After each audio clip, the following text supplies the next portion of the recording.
ప్రశస్తమైన నామమునకు మహిమ కలుగునుగాక. వీక్షిస్తున్న మీ అందరికీ మన ప్రభువైన యేసుక్రీస్తు నామములో నా యొక్క శుభాభివందనాలు తెలియజేస్తున్నాను.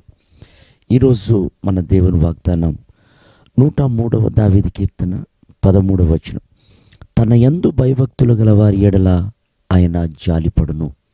ప్రియమైనటువంటి దేవుని సంగమా, మనం ఆరాధిస్తున్న దేవునికున్న అనేకమైన నామములలో జాలిగల దేవుడు అని ఒక నామకరణం ఉంది.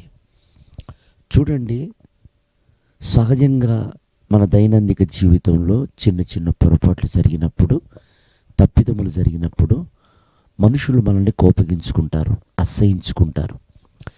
ఎంతగా ప్రేమించిన వారైనా దూరపరుచుకోవటానికి ఇష్టపడుతుంటారు.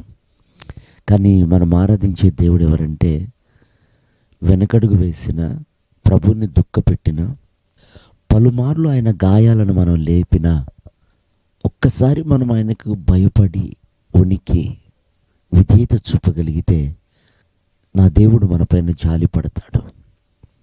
ప్రియమైన దేవుని బిడ్డలారా, ఆయన జాలి మన పైకి దిగి రావాలి అన్నా, మన పట్ల దేవుడు జాలి పడాలి అన్నా, మనం చేయవలసిందల్లా ఒకటే, ఆయనకు భయపడితే చాలు.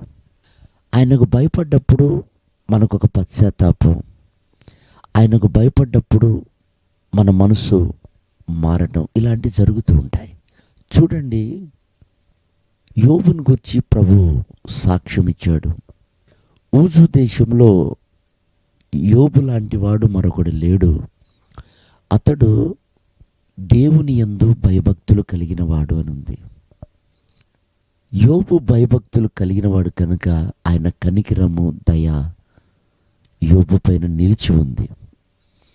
కనుకనే యోబు సమస్తమును సహించి ఆయన ముఖ దర్శనము చేయగలిగాడు.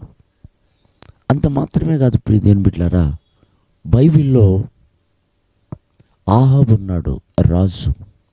తన భార్య అయిన యెజబెలు ప్రేరేపణను బట్టి అతడు పతనావస్థలో ఉండి దేవుని ఉగ్రత దిగి వచ్చింది అని ఎప్పుడైతే తను గ్రహించాడో, ఆ సమయంలో అతడు దేవునికి భయపడి పశ్చాత్తాపడ్డాడట.